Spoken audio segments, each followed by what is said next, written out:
Trump cautions that the U.S. is heading in the direction of losing a world war. China allegedly wants to replace the dollar as the world's reserve currency with the yuan. Former President Donald Trump cautioned that the possibility of China forcing a sizable chunk of the world off the dollar standard would be the same as America losing a world war in an interview with Tucker Carlson on Fox News. The U.S. dollar has dominated the global currency landscape since the end of World War II, and according to some, even before that, during the Industrial Revolution. But the Chinese are currently working to strengthen the yuan. The dollar and UST bonds held in the treasuries of other nations may become significantly less valuable if this were to happen, since those governments would no longer possess the main currency in the world, according to critics. Iran communicates with Saudi Arabia via China, and China is taking over, Trump said in an interview with Tucker Carlson Tonight that aired on Wednesday. In China, I overheard a few individuals say, "Well, we'll never lose a dollar standard." Are they serious? China aims to alter the norm, specifically the currency norm. And if that takes place, it's equivalent to losing a world war. We'll be a secondary nation.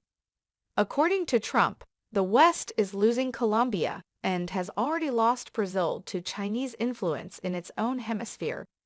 He noted that Iran and Russia are already on China's side. Trump also mentioned a recent meeting between President Xi Jinping and the leaders of France. What's happening? We are failing.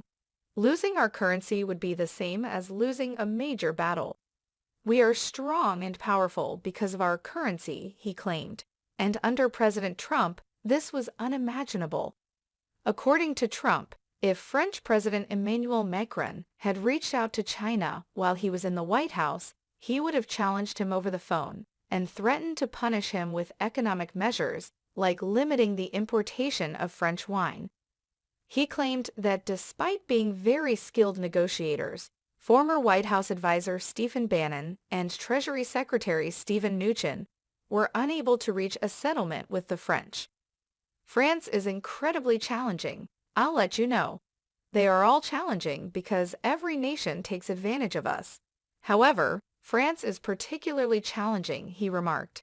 Instead, according to Trump, he personally called the French and threatened 100% tariffs on champagne in retaliation to Paris's promise to tax American businesses, saying that American wine is just as good. We've decided we're not going to charge American companies, the caller says 15 minutes later. But you know what happened once I left. Now they're charging them, under Joe Biden, the caller continues.